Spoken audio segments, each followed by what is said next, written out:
Hello दोस्तों, हिंदी की बिंदी channel में आप सभी का स्वागत है। तो दोस्तों, आज के इस वीडियो में हम बात करने वाले हैं आदिकाल की। तो आदिकाल की शुरुआत कैसे हुई है, इन सभी टॉपिक्स पे हम चर्चा करेंगे। तो इससे पहले मैं बता दूं कि देखिए, जब भी आप हिंदी साहित्य की तैयारी करते हैं, यहाँ देखिए बीपीएससी की तैयारी चल रही है, इसके अलावा ईएमआरएस जो टीजीटी पीजीटी की वैकेंसी निकली है उनकी तैयारी चल रही है। तो देखिए, टीजीटी पीजीटी की जब हम बात करते हैं तो चाहे वो कोई भी परीक्षा हो, स्तर जो है आपका सेम ही आएगा।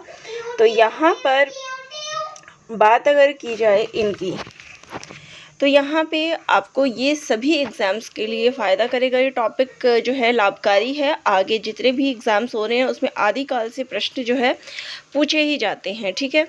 तो यहाँ पिछले वीडियो की बात अगर मैं करूँ तो पिछले वीडियो में मैंने आप सभी को हिंदी साहित्य इतिहास लेखन परंपरा, इसका नामकरण, शुरुआत कैसे हुई, कौन कौन सी पद्धति इसके लिए अपनाई गई, इन सभी टॉपिक्स पर जो है हम चर्चा कर चुके हैं, ठीक है।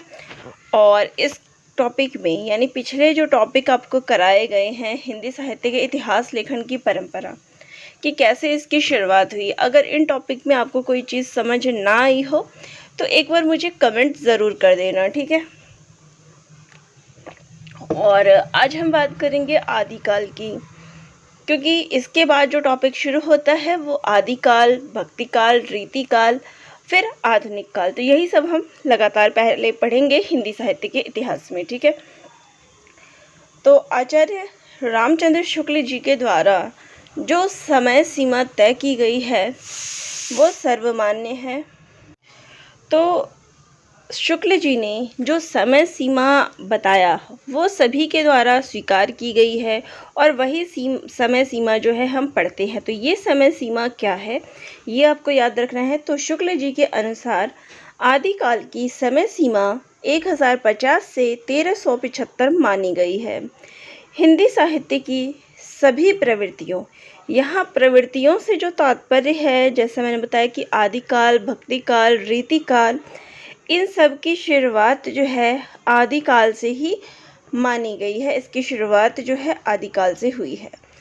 इस काल में वीर श्रृंगार, लोक पर आश्रित रचनाओं के साथ, यहाँ नहीं कि इस काल में जो रचनाएं रची गई वो वीर साहित्य, श्रृंगार साहित्य, श्रृंगार पर रचित रचनाएं, लोक पर रचित रचनाएं जो हमें लौकिक साहित्य में देखने को मिलती है, इसके साथ ही हमें सिद्ध, नाथ, जैन आदि जो रहे हैं उनके भी रचनाएं हमें देखने को इसमें मिलती है। तो इसमें आप क्या क्या चीज़ें पढ़ेंगे आपको पता चल गया।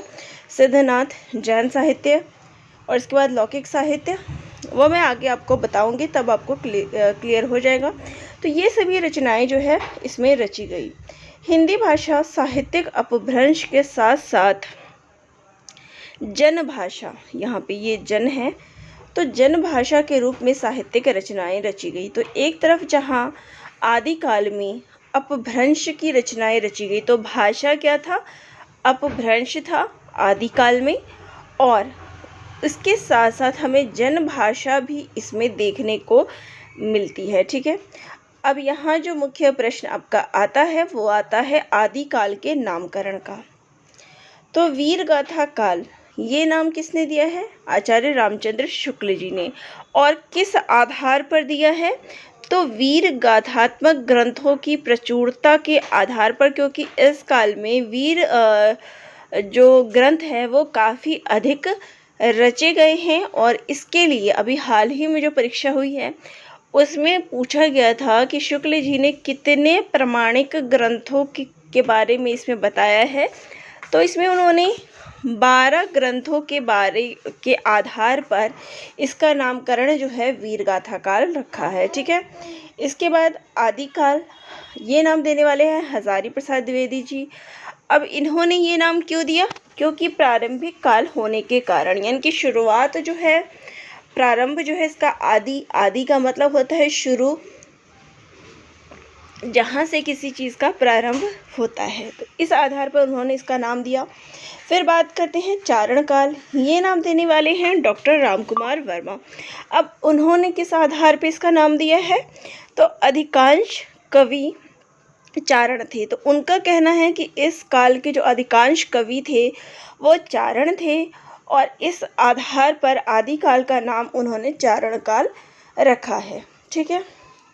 इसके बाद सिद्ध सामंत काल, ये नाम देने वाले हैं राहुल सांकृत्यायन। और उनका क्या आधार था? तो सिद्धों के साहित्य व सामंतों की स्थिति के कारण, तो इस काल में उनके अनुसार सिद्धों की जो रचनाएं थी वो रची गई है इसलिए, और सामंतवाद का जो समाज में स्थिति था उसके कारण इस काल का नाम उन्होंने सिद्ध सामंत काल रखा है। अगला है बीज वपन काल, ये नाम देने वाले हैं महावीर प्रसाद द्विवेदी। और उनका कहना है कि इस काल में हिंदी साहित्य का जो है बीजारोपण, यानी बीज बोया गया साहित्य का, हिंदी साहित्य का, तो इस कारण से इसका नाम उन्होंने बीज वपन काल रखा है। तो ये मुख्य चीज़ें थी इस टॉपिक से संबंधित। ठीक है। अब बात करते हैं आदिकालीन प्रवृत्तियों की, कि आदिकाल की क्या क्या प्रवृत्तियाँ रही है, क्या क्या विशेषताएं रही है। तो इस काल में ऐतिहासिक काव्यों की प्रधानता रही है। तो ऐतिहासिक व्यक्तियों के आधार पर चित्त काव्य लिखने का चलन हो गया था, जैसे पृथ्वीराज रासो, परमाल रासो, कीर्तिलता आदि। यद्यपि अगर इन रचनाओं की बात करें तो इसमें भी प्रामाणिकता का अभाव है।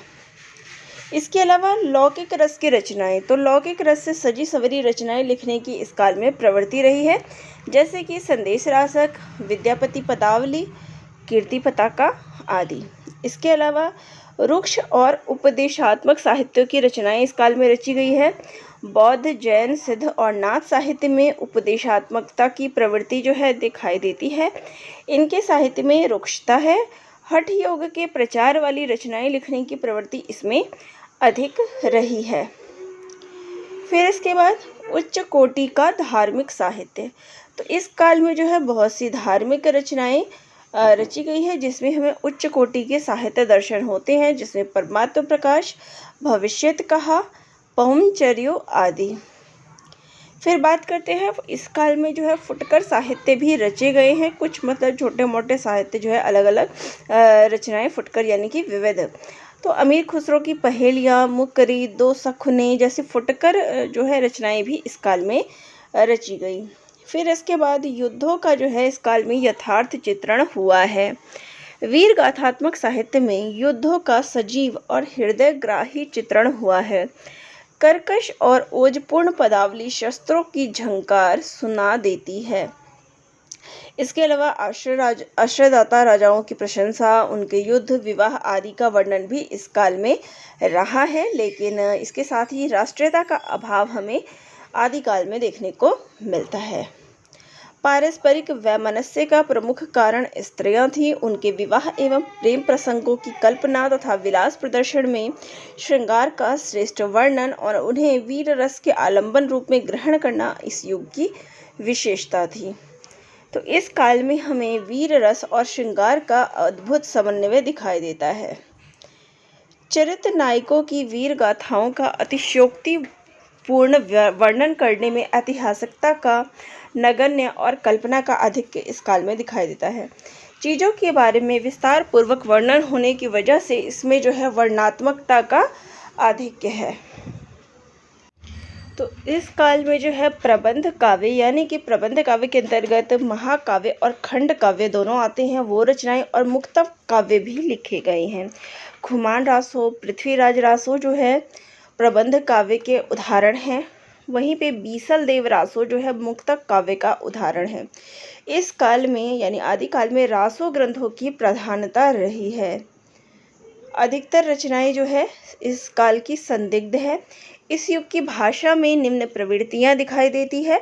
तो यहाँ पे राजस्थानी मिश्रित अपभ्रंश, तो राजस्थानी मिश्रित अपभ्रंश होता है, उसको क्या कहते हैं हम, डिंगल। तो यहाँ पे इस भाषा का रूप देखने को मिलता है।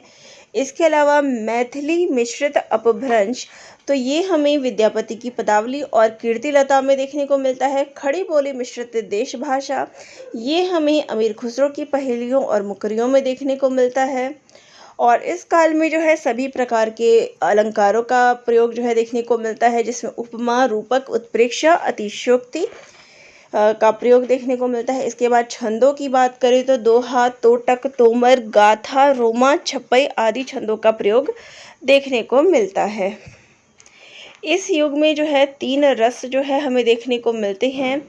वीर रस जो कि चारण काव्यों में, श्रृंगार रस जो हमें चारण काव्य और विद्यापति की पदावली में देखने को मिलता है, और कीर्तिलता में, वहीं पे शांत रस हमें धार्मिक साहित्य में देखने को मिलता है। तो ये आदिकाल की क्या प्रवृत्तियाँ रही है उसकी जानकारी थी। तो यहाँ पर एक संक्षिप्त विवरण में आदिकाल का आप सभी को दिखा देती हूँ, आप सभी के लिए बहुत ही लाभकारी है। देखिए, तो आदिकाल में जो है 3 प्रकार के साहित्यों की रचनाएं रची गई है। पहला है धार्मिक साहित्य, दूसरा है चारण या फिर रासो साहित्य, और तीसरा है लौकिक साहित्य। तो आदिकाल में जो है इन 3 प्रकार के साहित्यों की रचना रची गई है। धार्मिक साहित्य, चारण या फिर रासो साहित्य और लौकिक साहित्य। धार्मिक साहित्य के अंतर्गत सिद्ध साहित्य जिसके प्रमुख कवि हैं सरहप्पा, वहीं पे नाथ साहित्य जिसके प्रमुख कवि हैं गोरखनाथ, इसके बाद जैन साहित्य जिसके प्रमुख कवि हैं स्वयंभू। तो इन तीनों के बारे में हम पढ़ते हैं। धार्मिक साहित्य के अंतर्गत सिद्ध, नाथ और जैन साहित्य। इसके अलावा चारण या फिर रासो साहित्य की अगर बात करें तो इसमें भी हम 3 प्रकार के काव्य को पढ़ते हैं। वीर काव्य, श्रृंगार परक काव्य और धार्मिक काव्य। वीर काव्य में रचनाएं हैं खुमान रासो, हम्मीर रासो और पृथ्वीराज रासो। वहीं पे श्रृंगार परक रचनाओं की बात करें तो संदेश राशक और बीसलदेव रासो। ठीक है। वहीं पे धार्मिक साहित्य की बात करें तो भरतेश्वर, बाहुबली रास का नाम इसमें आता है। और लौकिक साहित्य के अंतर्गत आप अमीर खुसरो और विद्यापति आदि को पढ़ते हैं। तो ये है आदिकाल का संक्षिप्त विवरण की क्या क्या चीज़ें आप इसमें पढ़ते हैं या आपको जिन चीज़ों की जानकारी आदिकाल के अंतर्गत होना चाहिए। नेक्स्ट वीडियो में हम सिद्ध साहित्य के बारे में पढ़ेंगे, और उसके बाद में नाथ साहित्य, जैन साहित्य, तो इनके जितने भी आदिकाल के अंतर्गत आते हैं उन साहित्यों के बारे में हम अगले वीडियो में पढ़ेंगे। तो वीडियो आपको अच्छी लगी हो तो चैनल को लाइक, शेयर और सब्सक्राइब कर दीजिएगा। धन्यवाद।